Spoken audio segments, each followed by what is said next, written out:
बिजली प्राइवेटाइजेशन का एक केस था, इसको लेकर सभी मुलाज़िमों की अगर हम बात करें 349 मुलाज़िमों की ओर से कैट में याचिका डाली गई थी, उसको लेकर एक आदेश आज आया है। क्या ये आदेश आया है? इसको लेकर हमारे साथ खास बातचीत के लिए गोपाल दत्त जोशी जी हैं, यूनियन के प्रधान रह चुके हैं, महासचिव रह चुके हैं।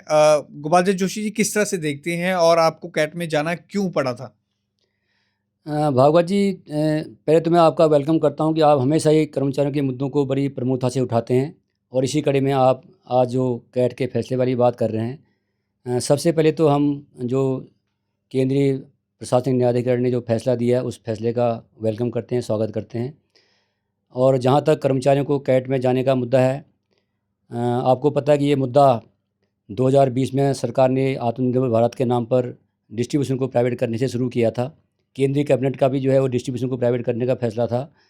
लेकिन चंडीगढ़ में तो बहुत ही उल्टा काम हुआ है। यहाँ पर डिस्ट्रीब्यूशन के साथ साथ ट्रांसमिशन के एसेट भी इन्होंने जो है वो बिडिंग सिस्टम में डाल के उसको भी प्राइवेट कर दिया। अगर उसमें हमारे जो ट्रांसमिशन एसेट ट्रांसफ़र ना किए गए होते तो कम से कम 250 से लेकर 300 के करीब कर्मचारी हमारे आज डिपार्टमेंट में एडजस्ट होते। ये बहुत बड़ी गलती सरकार ने की है और हम समझते हैं कि इसमें बहुत बड़ा घपला भी है, जिसकी हम जांच की मांग भी कर रहे हैं। जहाँ तक कैट में जाने का सवाल है, कैट में हम पहले भी यूनियन की तरफ से गए हैं, उसमें हम प्राइवेटाइजेशन के खिलाफ गए हैं।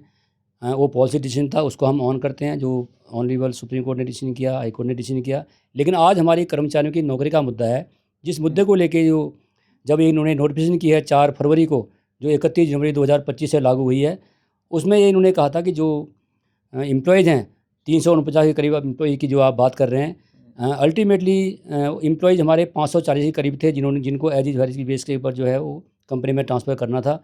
लेकिन कई कर्मचारी हमारे बीआरएस ले गए, कुछ कर्मचारियों को इन्होंने डिपार्टमेंट में एडजस्ट कर लिया और उसमें उसके बाद सिर्फ 349 लोग रह गए, जिनको इन्होंने ज़बरदस्ती बिना उनकी ऑप्शन के, बिना मर्जी के, सेंट्रल रूलों की धज्जियाँ उड़ा के जो है कंपनी में भेजा। उसके खिलाफ हम कैट में गए हैं। कैट में काफ़ी लंबे टाइम से ये सुनवाई चल रही थी। इनको नोटिस दिए गए लेकिन इनका रिप्लाई नहीं आया और बार बार जो है इसको लिंगर ऑन करते रहे।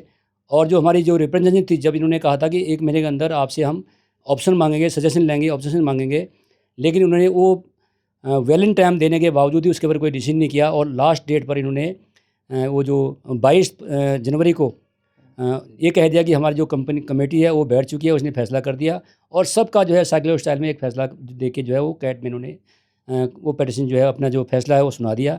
तो उसके खिलाफ जो जो लगातार सुनवाई चल रही थी, माननीय न्यायाधिकरण ने हमारे हक में जो है फैसला दिया है और ये कहा है कि जब आपका 1 साल का प्रोविजनल पीरियड था, तो 1 साल के प्रोविजनल पीरियड में तो सारे कर्मचारी आज की डेट में ये सेंट्रल गवर्नमेंट के कर्मचारी हैं, यूटी के कर्मचारी हैं और इनको आप जो है धक्के से जो है इस तरह मनमर्जी से जो है ट्रांसफ़र नहीं कर सकते हैं। और अगली डेट जो है सुनवाई की वो 27 फरवरी रखी है। तब तक के लिए माननीय न्यायाधिकरण ने स्टेटस को जो है बरकरार रखने वाली बात की है। तो हम कहते हैं ये फैसला जो है ठीक है और सरकार को भी और कंपनी को भी इस फैसले का ऑन करना चाहिए और जो पैनिक में कोई इस तरह का कोई फैसला उनको नहीं करना चाहिए। यही हम आपसे कहना चाहते हैं। गोपाल जी, इस पूरे मैटर को अगर बताएँ आप 349 एम्प्लॉइज़ को कैट में क्यों जाना पड़ा? वो कंपनी में क्यों नहीं जाना चाहते थे? क्योंकि वो बिजली विभाग के कर्मचारी थे? क्या मतलब उनके मन में क्या डाउट था? संविधान जो सेंट्रल गवर्नमेंट के एम्प्लॉयज़ हैं, केंद्रीय कर्मचारी हैं, उनको जो हमारी जो CSR है, सेंट्रल सिविल सर्विस रूल हैं, उनको प्रोटेक्ट करता है 311 धारा के मुताबिक। और ये बिल्कुल उसमें निश्चित है कि जो सरकारी कर्मचारी है उनको आप उनकी मर्ज़ी के बिना, बिना ऑप्शन के कहीं पर भी किसी प्राइवेट कंपनी को नहीं भेज सकते हैं। इसकी बड़ी एग्जांपल हैं, कैट में बड़ी दलीलें हुई हैं, सुप्रीम कोर्ट के फैसले जो है उनको सबमिट किए गए, चाहे एनटीपीसी के मामले में वर्कर का इशू है जिसमें कहा गया कि एम्प्लॉयर जो है वो चेंज नहीं हो सकता। इसी तरह जवाहरलाल नेहरू यूनिवर्सिटी का मुद्दा है और भी कई जजमेंट जो है जिसका जिक्र किया गया।